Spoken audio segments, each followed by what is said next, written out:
Aj, pôjde to aj bez papierov, neboj sa, Vincúr. Tak ako, cigaru? Chceš? Ďakujem, ja nefajčím. Ty len piješ, čo? Vincúrisko. Ja ani nepijem. Nepiješ? A čo si ty za vtáka? Dovolte, aby som sa predstavil. Moment, Vincúr. Môžeš. Som docent Vincúr a pracujem v podniku pre skúmanie hĺbkovej psychológie športových hier. To ma nezaujíma. Čo je to za podnik? Je to podnik pre skúmanie No tak hej, no tak ale ten podnik je národný. No pochopiteľne. No veď preto, lebo inak... som ja uvidíš, čo... Moment, prečo zvoní? Veď som nikoho nemenoval. Haló? Súruch šéf-redaktor? No veď ale som... Jaj, ako? Jaj, zdvorilejšie. Ja som na to úplne zabudol. Áno, samozrejme, hej. Veď to mám v letore, súruch šéf-redaktor. Áno, zdvorilejšie, rozumiem. Môžete sa spoľahnúť, hej. Súdruh docent. Chcete kávičku? Nie, ďakujem. Nie? Alebo taký zákusok? Nie, nebudete si páčiť? Ja som veľmi zdvorilý človek. Položím by som vám zatiaľ takúto otázku. Cítite sa tu dobre? Hej, svetlo stačí. Nemám vám ísť natrhať kvetinky? Tuto nám raz poprečujú. Súdruh docent, keby ste našim televíznym divákom mohli povedať dačo o náplni. Jednak čiastkovej a jednak celkovej náplni vašej práce. Už veľmi rád, napokon nie je to nejaké tajomstvo. Nechcete si poležať? Nie, ďakujem. Prosím. V našom podniku sa zaoberáme hĺbkovou psychológiou človeka pohybujúceho sa vo svete športu. Konkrétne ide o športové disciplíny, ktoré tvoria základné odvetvia našej telovýchovy. Je to týchto 49 športových disciplín. Futbal, hokej, volejbal. A tak ďalej. Nebudeme predsa vymenúvať všetkých 49 športových disciplín, však? No a keby ste nám povedali niečo o výsledkoch vašej práce, však? Už teda ja konkrétne. Áno, radšej také konkréta. Fakta. Práve som chcel konkrétne. Ja konkrétne mám na starosti špeciálnu vednú disciplínu a síce výskum športovej zdvorilosti. Áno. A o výsledkoch, keby ste mohli niečo našim televíznym, nebudem menovať. Nebojte sa, súčasť. O výsledkoch. No, tak veľmi rád. Najprv by som všeobecne. No tak ja by som bol radšej, keby ste radšej konkrétne, lebo ja vám jednu takú zavali. To som si hovoril tak sám pre seba. Veľmi zdvorilý človek som, súdruh docent. Nech sa páči, prosím. No tak potom konkrétne. Pozrite sa, súdruh redaktor. Každý športovec je motivovaný predovšetkým túžbou po víťazstve. Však? V tejto túžbe po víťazstve podlieha športovec rôznym nezdravým emóciám, rôznej agresivite, nenávisti k súperovi a tak ďalej, a tak ďalej, a tak ďalej. Vôľa po víťazstve spôsobuje, že športovec sa snaží toto víťazstvo dosiahnuť aj často nedovoleným spôsobom. A tu začína práve naša mravčia práca. My sa usilujeme eliminovať tieto vlastnosti u našich športovcov na maximálne možnú mieru. A akým spôsobom, že vám skáčem do reči? Už spôsoby sú v podstate dva. Najprv to skúšame po dobrom. Vysvetľujeme športovcom, že základným východiskovým bodom každého športového súperenia by mala byť radosť z prehry. Jedným slovom usilujeme sa im nahovoriť, že vyhrať je hanba. A darí sa vám to? Nie. Ale my sa nevzdávame však. Však bodaj by ste sa vzdali, hneď vám zrušia ten váš ústav. Ja to som si sám pre seba prepáčil, ja som veľmi zdvorilý človek. Pardon. Ako sa vám to napríklad darí presvedčiť takého bežca, aby bežal pomalšie? Som veľmi rád, že ste spomenuli, súdruh redaktor, práve tento príklad. Beh je veľmi tvrdý oriešok v našom úsilí. Pozrite sa. Normálny človek predsa väčšinou leží, sedí, na najvýšak chodí. Ak má človek bežať, musí mať na to už čertovsky vážne dôvody. To znamená, že ho musí niekto naháňať. Človeka teda do behu ženie strach. Nuž a my sa práve usilujeme našim športovcom vysvetliť, že sa ničoho nemusia báť, pretože ich nikto nenaháňa.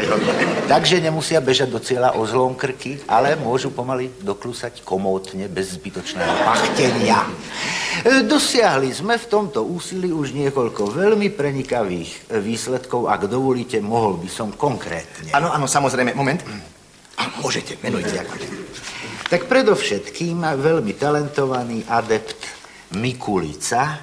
To je on. Tuto, prosím, hej, to je on. Mikulica, ktorý bežal 100 metrov za krásnych 17 minút 48 sekúnd. A prehral. Veľmi talentovaný, opakujem, chlapec. Ďalej tu mám ešte niekoľko krásnych výsledkov z posledného športového zápolenia v našom stredisku. Adept Turianik, skok do diaľky 3,5 cm. Bohužiaľ s prešľapom, takže sa nezarátáva. Potom je tu veľmi talentovaný adept Šimčisko, ktorý vyštartoval v behu na 10 000 metrov v marci. Za koľko? A ešte nedobehol. Sme veľmi zvedaví, ako sa bude držať v maratóne. Pozdravujeme ho na trati. Áno. A čo dievčatá? Dievčatá dosiahli krásne výsledky vo veľmi vzrušujúcom a dramatickom finále vo vrhu guľov žien. Keď adeptka Paužíková z Očovej hodila 2,5 cm a zdalo sa, že ju už nikto nemôže prekonať. No, do guliarského kruhu postavila sa Mesárošová z Jičína, hodila guľu opačným smerom a prehrala. Bravo, Mesárošová. Bravo. Skutočne radostné výsledky, súdruh docent. Určite z takýchto adeptov a adeptiek máte veľkú radosť. Tešíme sa, že tak krásne reprezentujú našu ustanovizeň. No ale na druhej strane im neustále zdôrazňujeme, aby nezaspali na Vavrínoch, pretože pravda môžu prísť mladší, pomalší pretekári a bude po sláve. Áno, no z vašich predošlých slov mi je jasné, že niektorí adepti sa ešte nevedia tešiť z prehry však, nevedia vychutnať tú prehru. Čo s takýmito nespratníkmi? No bohužiaľ nájdu sa aj takí, ku každému si napokon nájdeme individuálny prístup, napokon hĺbková psychológia dokáže diviť, to by ste nevedeli skutočne. Adept, ktorý sa nevie udržať na úzde a v preteku zvíťazí, stáva sa čiernou ovcou v kolektíve. 3 dni sa s ním nikto nerozpráva a 2 týždne dostáva len suchú stravu. Správne. Musíme niekedy siahnuť, pravda, že aj k ostrejším trestom. Neviem, či poznáte prípad Pujda. Pujda.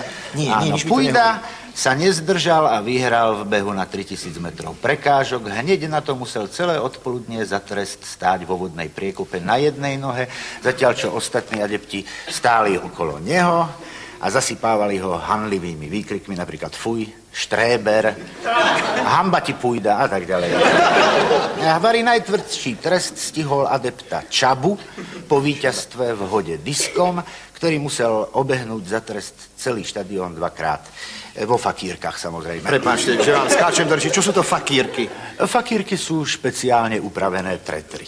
S klincami dovnútra. A verte, súdruh redaktor, že tento trest mal svoj výchovný účinok. V zápätí na to bol Čaba v behu na 800 metrov ďaleko posledný. A čo kolektívne športy? Aké tam používate metódy? Už pozrite sa. V kolektívnych športoch bojujeme predovšetkým proti stádovitosti. Proti anonymite. Napríklad vo futbale. Vo futbale sme zrušili dresy. Ako teda futbalisti sú? Nie celkom. Nie každé mužstvo, ale každý hráč má svoj dres. Zvláštny však. Takto sa výtržníci už nemajú ďalej možnosť schovávať za kolektív a v neposlednom rade tým dochádza k veľmi zaujímavým, novým herným situáciám. Vo futbale, pravda, veľmi záleží na rozhodcoch.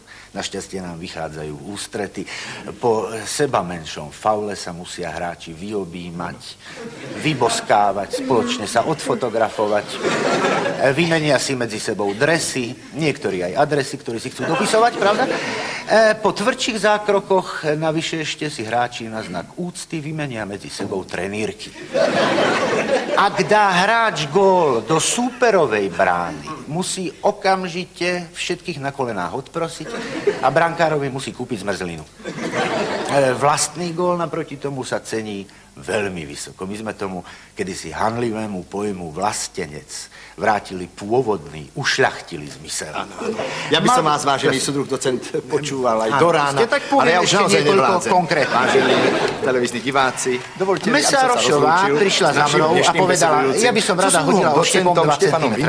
Kandidátom vie. Keď budeš trénovať sa lúčim aj s vami, vážení televízni diváci. A to síce konkrétne a menovite. Ale musíš trénovať, Mesárošová. Arpád Baláš, Trenčianska 7, 3 cm. Antónia Bozárová, Zvolenská 18, Virologický ústav Slovenskej akadémie vied, kolektív však, ktorí ste nepozaspávali. Dovidenia.